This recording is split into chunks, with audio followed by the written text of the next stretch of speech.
Welcome back to the Right Away After Party, where we are in part two Phew. discussing discussing rejection, which is one Yes. of the very hard things that we face as writers. My name is Kath, And I'm Nick. and we have Nick in the hot seat today, and Nick is talking about a recent rejection she had Yeah. and how painful it was because of the whole escalation and build up. So she felt that the emails she was getting from the potential agent were positive. Yes. Yes? Yes. Very positive. Okay. And what else did you discover? So just to give it some context, because, I entered a contest in July. It was a one-page contest. The agent got back to me in August. That's when I won the contest. This was over, a course of like 3 weeks of different people voting. It was on Ready Chapter One. There was about 300 people, I think, involved in the contest, and you were rated on your first page. It was just one page. It was less than less than 250 words. And when you win, like there's an option for the agent involved to ask for the, 10 pages and give you a critique. And so when she came back with the critique, it was amazing. I was excited. And then she asked for the full at the end of that critique. And I was just elated. I was so, so excited. How much time had gone by since the contest to when she asked for the full? Almost a month. Wow. Okay. Almost a month. So I had already waited almost a month just to get her to get to the full. And when she and to her credit, when she asked for the full, she did say she's very busy and that to take my time, but my manuscript was ready, and so I sent it straight away.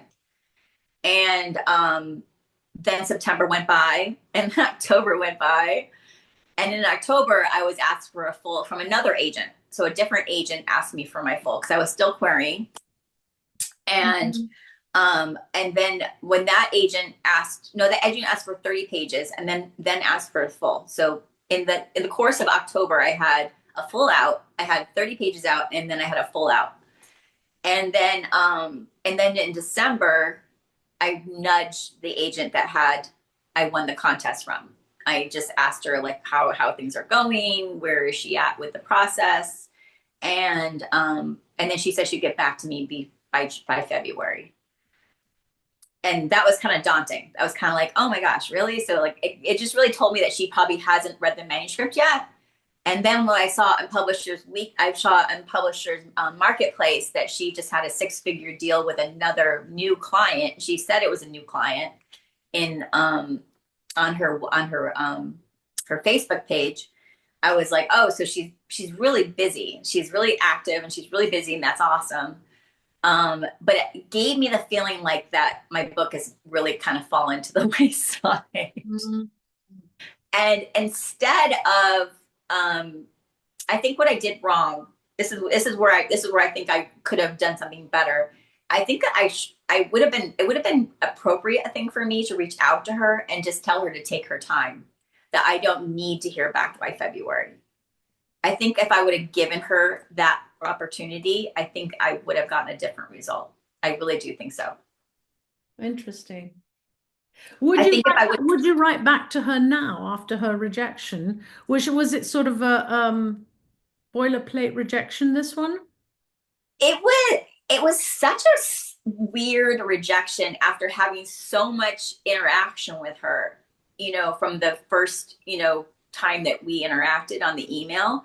It was weird to get just a blanket rejection, and it through Query Tracker too. It wasn't even through my personal email. It was just through Query Tracker that she sent the rejection, and it just said that she just felt that it got too expository, and that Hmm. slowed the pace for her. Okay. But that's something that's correctable. Maybe she was just overwhelmed with so much work with this project.